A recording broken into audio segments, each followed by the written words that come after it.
हिंदुस्तान के financial capital Mumbai का एक बदनाम इलाका मुंबई नंबर 3। यहाँ से सरकार टैक्स तो वसूलती है पर इस इलाके के लोगों को लोन नहीं देती। अबे सुन मुरली, ये बॉम्बे नंबर 3 है, यहाँ के रग रग में दाऊद है। ए नेता, जरा हटके दुकान लगा, खादी बास मार रही है।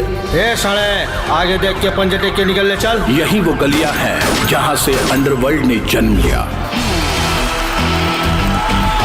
इन्हीं बदनाम गलियों के बच्चे बल्ले से मारामारी तो करते हैं, लेकिन कुछ बच्चे उसी बल्ले से देश का नाम भी रोशन करते हैं।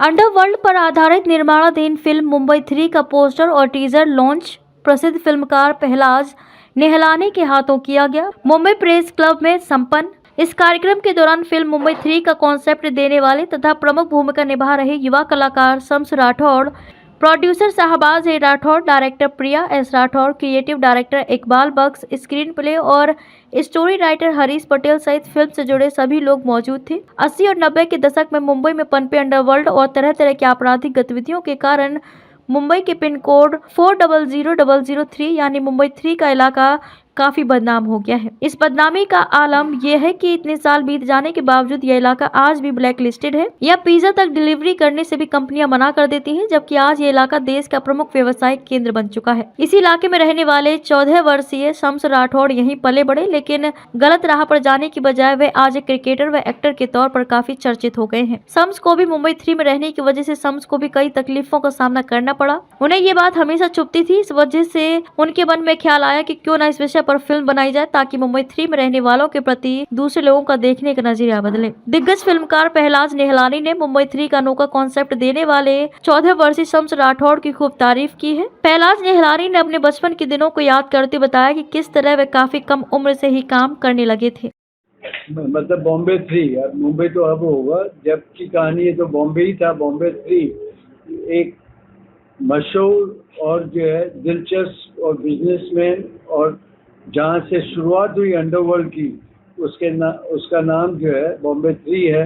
और आई थिंक राइट नाम जो है, टाइटल पिक्चर का सबसे पहला टाइटल जो है एक होना चाहिए जो पिक्चर के ऊपर जाए और लोगों को समझने में जो है टाइम ना लगे।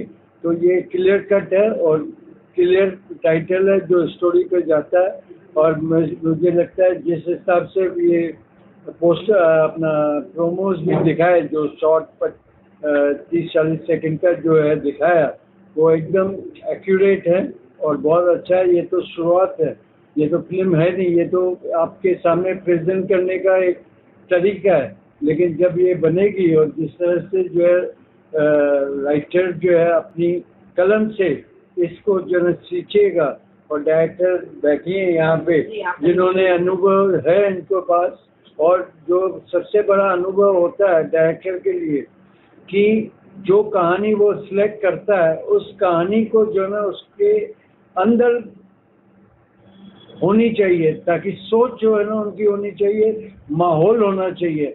और जिस माहौल में ये रहती हैं और जिस माहौल को देखा है इन्होंने बचपन से, तो मुझे लगता है ये इनके लिए केक वॉक है जो एक अच्छी तरह से जो है फिल्म को प्रेजेंट करेगी और दुनिया के सामने लाएगी कि ऐसी भी चीज़ जो है जो आज तक लोगों ने नहीं दिखाई, वो इन्होंने दिखा दी।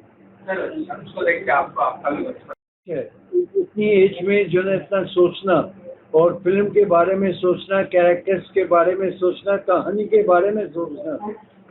बारे में सोचना और उसको देख के, मतलब जो माहौल इसने देखा है, माहौल को वो गलत तरीके से अपनी पर्सनल लाइफ में भी ले सकता था, लेकिन उस मोहल्ले में रहने के बावजूद इसने उसको कहानी में एक आर्ट के हिसाब से जो है सामने लाने की कोशिश की, जो सराहनीय है बहुत। क्योंकि एक बच्चा जिस तरह से मिट्टी का होता है, जिस तरह से उससे सिखाओ, जिस हिसाब से मोल्ड करो, उस हिसाब से जो है जिस तरह से मिट्टी का घड़ा बनता है, जो शेप लाना हो ला जाओ। इस घड़े में जो है वो बात है, इस मिट्टी उसने, इनकी परिवार ने जो है उसको ऐसा सींचा है जो उसकी सोच जो है राइट ट्रैक पे जा रही है और राइट ट्रैक पे काम कर रही है। तो इस बच्चे को जो है ना पूरी क्रेडिट ये है कि जिस तरह से माँ बाप की परवरिश इस बच्चे को मिली है उस तरह से वो आगे बढ़ रहा है, यहाँ काम के बारे में सोचता है, उसका भविष्य ही भविष्य होता है। भविष्य इंसान खुद बनाता है, बाकी परमात्मा के ऊपर छोड़ देना चाहिए, क्योंकि नसीब और सोच दोनों एक साथ चलती है और दोनों का साथ मिल जाए तो आदमी अपना नसीब खुद बना सकता है अगर मेहनत करे। क्राइम की स्टोरी चल रही है तो आई डोंट थिंक कि ऐसा कोई सेंसरशिप में कोई रूल है। टाइटल पे जो है बॉम्बे 3 जो है 95 तक जो है बॉम्बे टाइटल था। महाराष्ट्र की नोटिफिकेशन है बॉम्बे को मुंबई करना, सेंट्रल की नहीं है। आज मद्रास को चेन्नई कर दिया, लेकिन मद्रास आज भी लोग बोलते हैं। अगर पुरानी फिल्म बनाएंगे तो मद्रास कैफे आई थी, बॉम्बे में आई थी बॉम्बे वेलवेट, तो मैं ही चेयरमैन था उस वक्त, मैंने ही मतलब बॉम्बे वेलवेट पास की थी। तो ऐसे बॉम्बे में कोई ऐसी टाइटल की कोई वो है नहीं, क्योंकि ये 95 के पहले की स्टोरी है। अंडरवर्ल्ड के साथ में, क्योंकि उस टाइम पे उस जगह पे हम कहीं ना कहीं 16 साल के एज के थे, तो हमको ऐसा लगता था कि हम भी भाई बने तो भाई लोग के आगे बाजू में खड़े रहते थे, तो उनका सब हाव भाव हम लोग देखते थे, क्या होता था, कौन नेता आ रहा है, क्या बात कर रहे नेताओं से, नेता लोग को कैसा भगाते थे। और वोटिंग कैसा ही थी, वो भी ब्लैक पेपर की जो वोटिंग थी वो हमने दिखाई नहीं स्टेबल, जो कि मेरे सामने गुजरी और उसके नंबर कहीं ना कहीं उसका एक पार्ट का हिस्सा लिया हूँ मैं। आपको डर नहीं लगता कि इस तरह की फिल्म बना के आपको प्रेशर आएगा ऊपर से? क्या डरना, जहाँ से अंडरवर्ल्ड में जन्म लिया वहाँ से हम नहीं जन्म लिए, उससे नहीं क्या डरना है।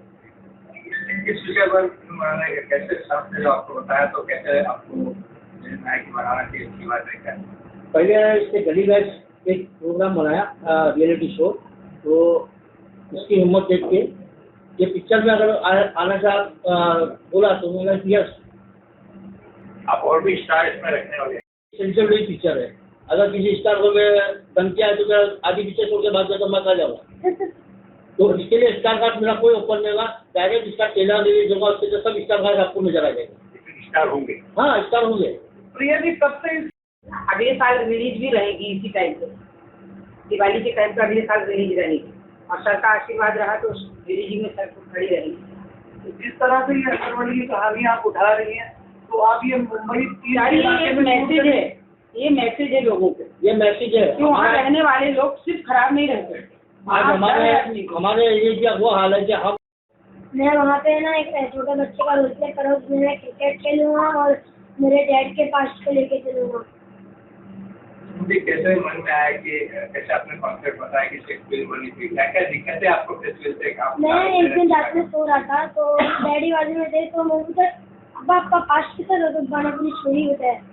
फिर मैं 2-3 दिन सोचा फिर मैंने अब्बा को फोन कर दिया, और एटलीस्ट मैंने 24 आवर्स की रिसर्च की थी, पूरा एनालाइज किया, पूरी स्टोरी को लेके देखा, मैंने पूरा एनालाइज किया।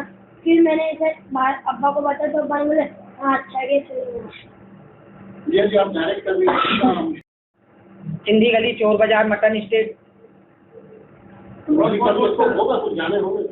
जी गाने भी हैं, गाने रिलीज बन चुके हैं, हो चुके हैं।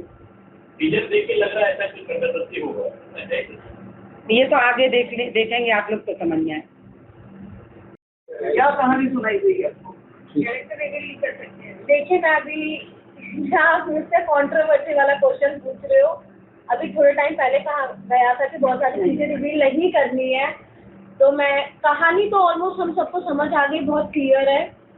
आप सब इसे कॉन्ट्रोवर्सी की तरफ से नेगेटिव पार्ट से देखते हो, और मैं इसे पॉजिटिव पार्ट से देख रही हूँ कि एक बच्चा कैसे उस चीज से स्ट्रगल करके आगे बढ़ा है अपनी जिंदगी में, उसने कैसे चीजों को अचीव किया है। और हम हमेशा रोते रहते हैं हमारे पास ये नहीं है, वो नहीं है, ये नहीं है। बहुत सारे लोग इस लाइफ में ऐसे भी हैं जिनके पास कुछ भी नहीं है और उन्होंने बहुत कुछ हासिल किया है। तो ये उसका एक छोटा सा मतलब 3, और वैसे किसी की जिंदगी को आप 3 घंटे में नहीं दिखा सकते, तो उसने अपनी पूरी जिंदगी, इवन अपने माँ बाप की जिंदगी को भी 3 घंटों के फ्रेम में उतारा है। तो हमें बहुत कुछ सीखने को मिलेगा, तो हम उसका नेगेटिव ना देख के यहाँ से प्लस पॉइंट लें कि कैसे जिंदगी में आगे बढ़ सकते हैं और कैसे अपने चीज़ों से मतलब फाइट करके हम आगे जा सकते हैं।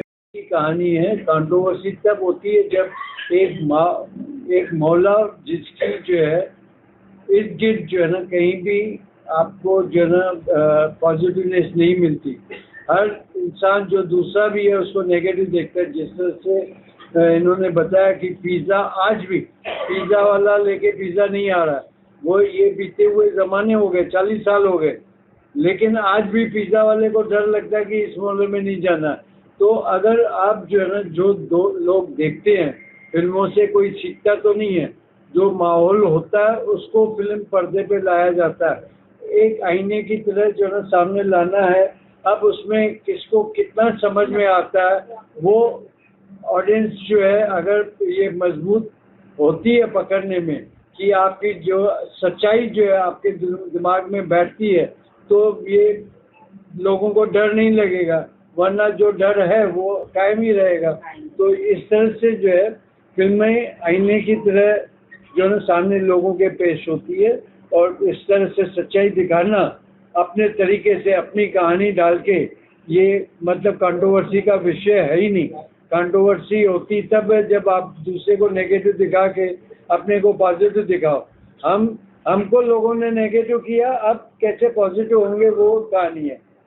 और अभी क्या कहेंगे आपने किया शायद?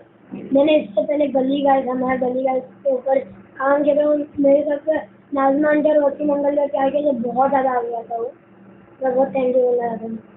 मुंबई 3 में कितनी तैयारी कर रहे हैं? मैंने मुंबई 3 में बहुत तैयारी किया हूँ, मैं बहुत एनालाइज किया हूँ, 24 घंटे मैंने बैठ के एनालाइज किया। टाइम निकाल के वैसे कुछ सीन आएंगे जो बड़े खतरनाक होंगे, तो आप डरोगे तो कैसे? जिस जगह से मैं पैदा हुआ और वही जगह पर अंडर वर्ल्ड में जन्म लिया, मेरे को वो जगह से डरने की जरूरत नहीं है। और हिंदुस्तान के संविधान में कहाँ लिखे सच बोलना और सच दिखाना झूठ है, जुर्म है। मैं सब सामने पेश करूँगा। जब हिंदुस्तान के लोगों को करने में शर्म नहीं, तो लोग दिखाने में मैं क्यों शर्म?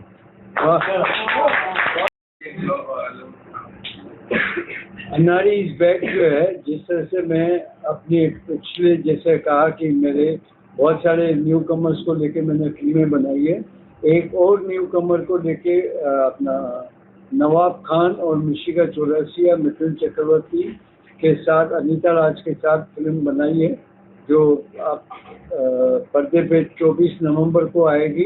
इस रोमांटिक, इमोशनल, और जो इसके अंदर एक भाईचारा, इंसानियत के जो मैसेज है उसके अंदर, कि आज जिस तरह से माहौल जो है देश में खराब चल रहा है और किस तरह से एक पोजीशन जो है जानबूझ के किस तरह से हिंदू मुस्लिम किए जा रहा है।